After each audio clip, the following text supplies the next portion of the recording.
quelques mots, rapidement, tu pourrais nous dire ce qu'est un drag king? Je dirais que c'est une personne qui utilise tous les codes sociaux de la masculinité et qui joue avec. Alors ça peut être dans la vie de tous les jours, ça peut être au travail ou ça peut être sur scène. Même si dans l'imagerie, dans l'imaginaire collectif ou dans l'esprit de la société, c'est souvent sur scène comme les drag queens un petit peu. C'est un petit peu la référence. Les drag queens étant plus connus, les gens arrivent à faire le lien. Ah, c'est l'inverse. Donc, mais pour moi, c'est ça. C'est une personne, quel que soit son genre social ou son sexe biologique, qui performe le masculin. Donc, et quelle que soit son orientation sexuelle aussi. Ça n'est pas lié à ça. Donc j'ai vu dans ta note d'intention que cette envie de faire un film sur les drag kings était née de la rencontre avec Louise Deville.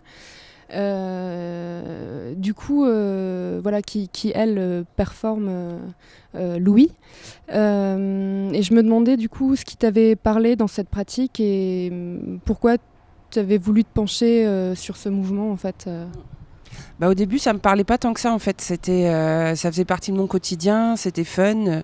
Je voyais en soirée de temps en temps, en show, et je m'attachais surtout à la véracité et vraisemblance du masculin.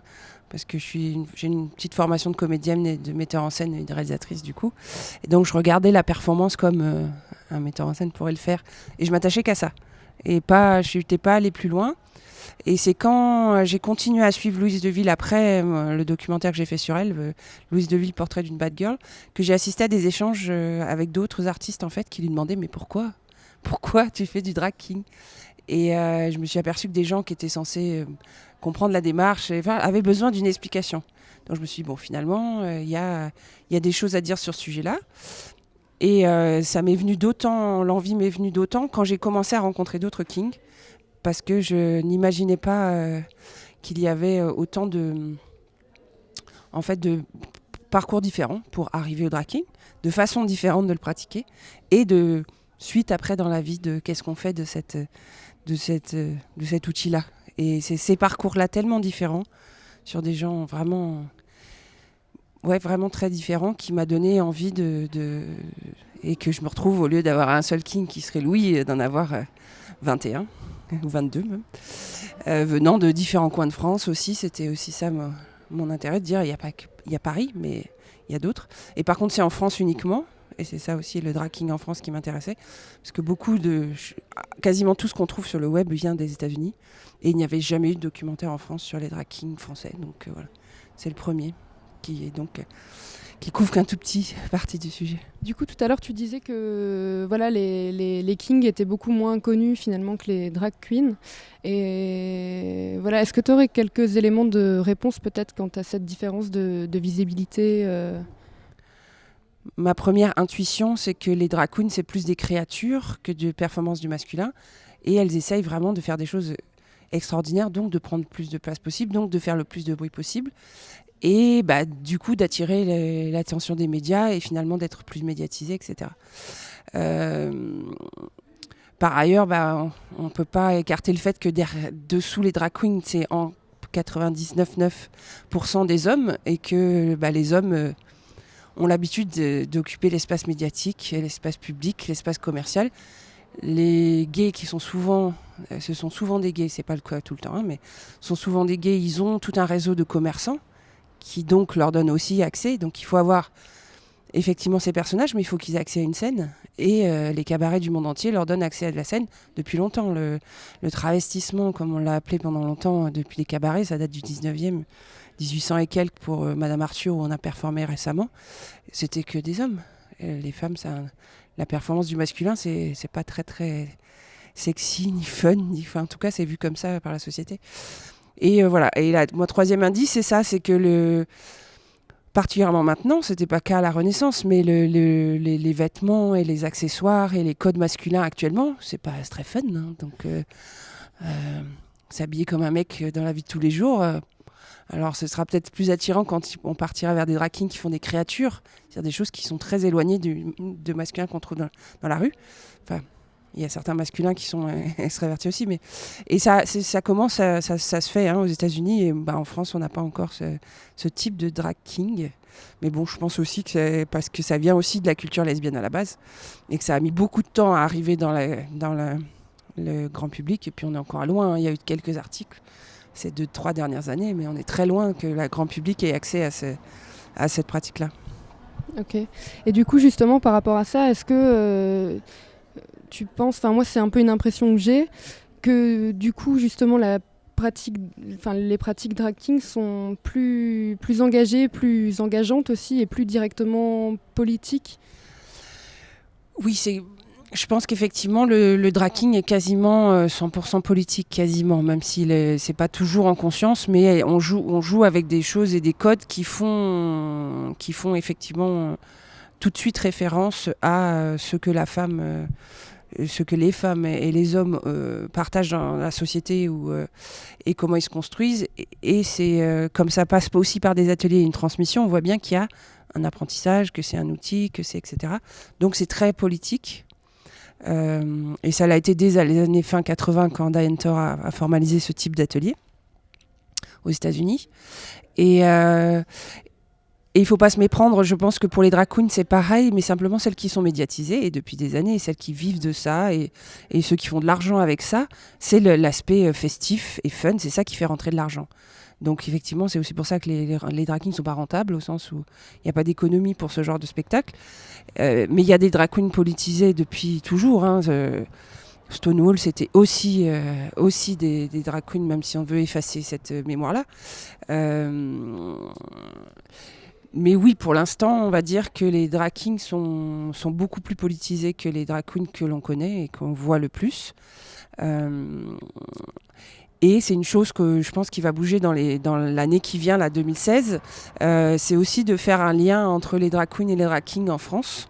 Parce que justement, il y a des drag queens ou des performeurs boylesques, par exemple, qui performent du féminin dans leur performance, qui ont vraiment des constructions de numéros de performance qui est vraiment politisé, qui ont une conscience et qui travaillent artistiquement sur ça. Et il peut y avoir maintenant des rencontres et des ponts qui seraient intéressants, parce que je pense qu'avec les deux ensemble, ça peut être vraiment très fort dans l'espace public et sur scène pour les deux, pour l'échange et pour donner visibilité au drag king et leur donner un espace scénique, parce que c'est ça aussi, il n'y a pas d'espace scénique en France. Si on ne le crée pas soi-même, il n'y en a pas.